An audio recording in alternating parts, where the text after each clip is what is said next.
तो क्या सीखेंगे हम लोग इसमें? Solving word problems for linear equation.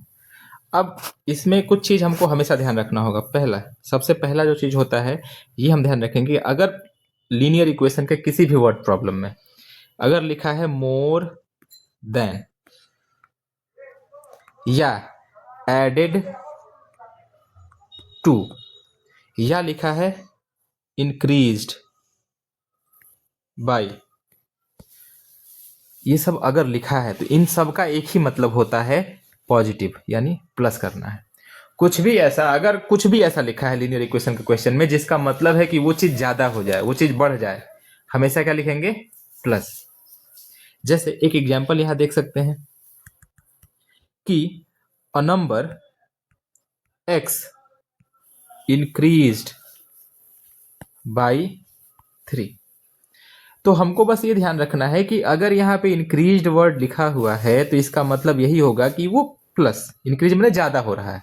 तो एक नंबर है जो x है, तो नंबर कितना है? x है। वो इंक्रीज हो गया 3 बढ़ गया वो, तो x प्लस 5। ये हमको ध्यान रखना है। यानी अगर मोर देन है तो भी हम क्या करते? प्लस करते, ऐड करते। अगर एडेड टू है तो भी हम क्या करते? ऐड ही करते। अगर इंक्रीज्ड बाई है तो भी हम क्या करते? प्लस ही करते। या फिर अगर अकाउंट में पैसा हम जमा कर रहे हैं, ठीक है, क्रेडिट कर रहे हैं, तो भी क्या करते? प्लस करते। कुछ भी ऐसा जिससे हमें ये पता चल रहा है कि वो बढ़ जाएगा, वो चीज ज्यादा हो जाएगा, प्लस करेंगे। ठीक। दूसरा चीज, अगर यहीं पर इसका जस्ट अपोजिट होता कि अगर डिक्रीज होता, डिक्रीज्ड बाई, या फिर लिखा होता सब्ट्रैक्टेड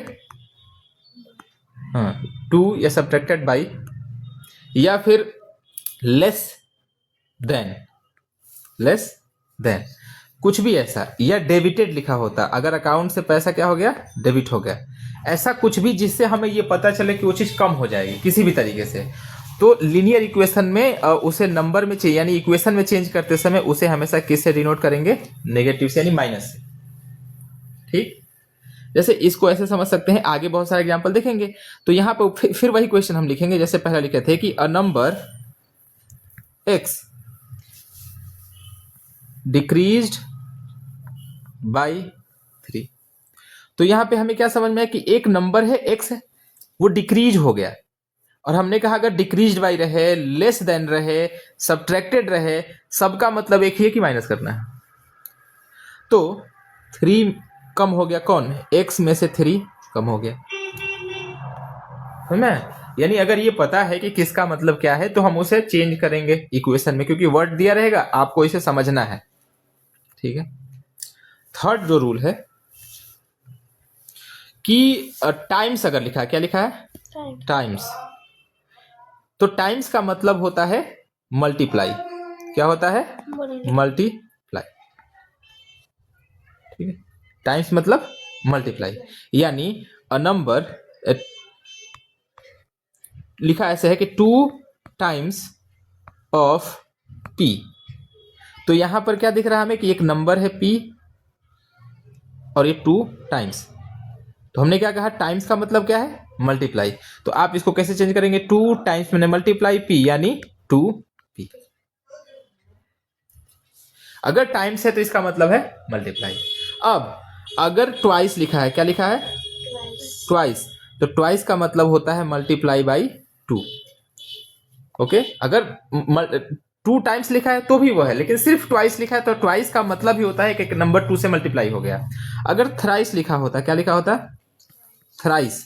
तो थ्राइस का मतलब होता है मल्टीप्लाई बाई 3। ठीक। अगर 4 टाइम्स लिखता तो टाइम्स का मतलब ही है मल्टीप्लाई। अगर टाइम्स लिखा है तो टाइम्स का तो मतलब ही मल्टीप्लाई, कितना भी टाइम्स हो सकता है। जैसे टाइम्स का मतलब ऐसे भी हो सकता है कि 1/2 टाइम्स y। तो हमने क्या बोला? टाइम्स का मतलब मल्टीप्लाई। इसका मतलब हो गया कि 1/2 टाइम्स मतलब मल्टीप्लाई y। इसका मतलब अब अगर कोई नंबर लिख रहे हैं इसके नीचे कुछ है तो डिनोमिनेटर 1 है, न्यूमरेटर से मल्टीप्लाई होगा, डिनोमिनेटर से मल्टीप्लाई होगा, तो y/2 हो जाएगा इसका आंसर। ठीक है। तो टाइम्स का मतलब मल्टीप्लाई, ट्वाइस मतलब इंटू 2, थ्राइस का मतलब मल्टीप्लाई बाई 3। अगर हाफ लिखा है, हाफ, तो हाफ का मतलब होता है multiply by into multiply by 1/2। ठीक है, 1/2 से मल्टीप्लाई करना है। तो अगर लिख दिया यहां पर कि हाफ ऑफ अ नंबर के, एक नंबर है के का हाफ, तो इसका मतलब हाफ का मतलब क्या है कि 1/2 मल्टीप्लाई बाई के। तो हाफ का मतलब अगर लिखा होता है 1/3, 1/3, तो इसका मतलब होता है, हाँ मतलब 1/3 का मतलब होता है 1/3, 1/4, 1/4, तो 1/4, फोर्थ का स्पेलिंग सही है ना, FORTH कि FOURTH, यू रहेगा इसमें, अच्छा नहीं करेंगे, 1/4, FOURTH, फोर्थ, तो 1/4, 1/5, 1/5, ऐसे कुछ भी, 1/6, 1/7, 1/10, 1/10, 1/10, यहां तक ठीक है। तो अगर इसको आगे कैसे करेगा, जैसे बोल दे कि 1/3 ऑफ ए नंबर, ऐसे नहीं लिखा होगा, ऐसे लिखा होगा 1/3 ऑफ अ नंबर p। तो हमने क्या पढ़ा, एक एक करके 1/3, तो 1/3 का मतलब 1/3। फिर यहां पर एक वर्ड है ऑफ, ऑफ का मतलब हर जगह मल्टीप्लाई होता है, तो यहां भी ऑफ का मतलब मल्टीप्लाई। नंबर क्या है p, तो 1/3 इंटू p। यहां तक समझ में आया? अब जब भी सब्ट्रैक्शन की बात आएगी, सब्ट्रैक्ट करने की, जैसे यहां पर एक चीज और ध्यान रखेंगे, लिख दिया कि 2 सब्ट्रैक्टेड फ्रॉम x। तो जो सब्ट्रैक्शन होता है इसमें एक रूल ये काम करता है कि जो यहां पे एक वर्ड हमें दिखने मिलेगा फ्रॉम, एक नंबर फ्रॉम के बाद होगा और एक नंबर फ्रॉम से पहले होगा, एक नंबर फ्रॉम के बाद होगा और एक नंबर फ्रॉम से पहले होगा। हमेशा फ्रॉम के बाद वाले नंबर को पहले लिखेंगे, फ्रॉम के पहले वाले नंबर को बाद में लिखेंगे और तब माइनस लगाएंगे। सब्ट्रैक्शन में हमेशा ये रहेगा। ठीक, यहां तक क्लियर है? फिर से एक एग्जांपल करके देखते हैं इसी पे कि 12 सब्ट्रैक्टेड फ्रॉम 2 टाइम्स x।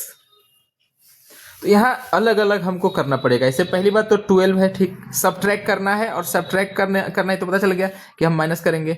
लेकिन यहाँ पे हमें ये भी ध्यान रखना कि फ्रॉम यहाँ है, तो जो फ्रॉम के बाद है उसे पहले लिखना है। तो फ्रॉम के बाद 2 टाइम्स x है तो लिख लेते हैं 2 टाइम्स x।